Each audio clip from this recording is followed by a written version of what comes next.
ചില എന്ന് പറഞ്ഞവര് ഇന്നത്തെ സുവിശേഷത്തിൽ നമ്മൾ വായിച്ചത് പാപിനിയായ സ്ത്രീ ഈശോയുടെ മേൽ നടത്തുന്ന തൈലാഭിഷേകത്തെ കുറിച്ചാണ്. ശിമിയോൻ എന്ന ഒരാളുടെ വീട്ടിൽ ഈശോ ഭക്ഷണത്തിന് വരുന്നു. പാപിനിയായ സ്ത്രീ ആ വീട്ടിലേക്ക് വരുന്നു. അവൾ ഈശോയെ തൈലാഭിഷേകം ചെയ്യുകയാണ്. ശിമിയോൻ ഇത്തിരി മാറി നിന്ന് ഈശോയെ കുറിച്ച് ഇങ്ങനെ പിറുപിറുക്കുകയാണ്. ഈ തൈലം പൂശുന്ന സ്ത്രീ ആരാണെന്നും അവൾ ഏത് തരക്കാരിയാണെന്നും ഇവൻ അറിഞ്ഞിരിക്കുമോ എന്നൊക്കെ ചോദിക്കുകയാണ്. അപ്പൊ അതിന് മറുപടി എന്നോണം ഈശോ ശിമിയോനെ വിളിച്ച് പറയുകയാണ്. കുറെ കാര്യങ്ങളൊക്കെ പറഞ്ഞതിന് ശേഷം പറയുകയാണ്, ഇവളുടെ നിരവധിയായ പാപങ്ങൾ ക്ഷമിക്കപ്പെട്ടിരുന്നു. കാരണം എന്താണ്? ഇവൾ അധികം സ്നേഹിച്ചു എന്നുള്ളത് കൊണ്ടാണ്. ആരോട് അധികം ക്ഷമിക്കുന്നുവോ അവർ അധികം സ്നേഹിക്കുന്നു, അല്ലെ? ഇന്നത്തെ സുവിശേഷ ഭാഗം വായിച്ചു കഴിയുമ്പോൾ നമ്മൾ മനസ്സിലാക്കേണ്ട ഒരു കാര്യം ഇതാണ്: ഈശോയെ ഞാൻ പാപം ചെയ്ത് വേദനിപ്പിച്ചിട്ടുണ്ടെങ്കിൽ ഞാൻ എന്താണ് ചെയ്യേണ്ടത്? പലപ്പോഴും നമുക്കൊരു കുറ്റബോധത്തോടു കൂടി നമ്മൾ ഓർക്കുന്ന ചില കാര്യങ്ങളാണ്.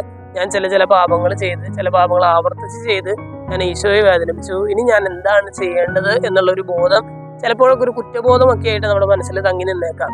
നമ്മുടെ ആ കുറ്റബോധത്തിനുള്ള ഒരു മറുപടിയാണ് ഇന്നത്തെ സുവിശേഷം. ഈശോ പറയുകയാണ്, നീ പാപം ചെയ്ത് ഈശോയെ വേദനിപ്പിച്ചിട്ടുണ്ടെങ്കിൽ നീ ചെയ്യേണ്ട ഒരേ ഒരു കാര്യം കൂടുതലായിട്ട് ദൈവത്തെ സ്നേഹിക്കുക എന്നുള്ളതാണ്. ബാറൂഖിന്റെ പുസ്തകത്തിൽ നമ്മൾ ഇപ്രകാരം വായിക്കുന്നുണ്ട്: ദൈവത്തിൽ നിന്നും അകലാനം കാണിച്ചതിന്റെ 10 ഇരട്ടി തീക്ഷ്ണതയോടെ വന്ന് അവിടുത്തെ തേടുവിൻ എന്ന് പറയുന്നുണ്ട്.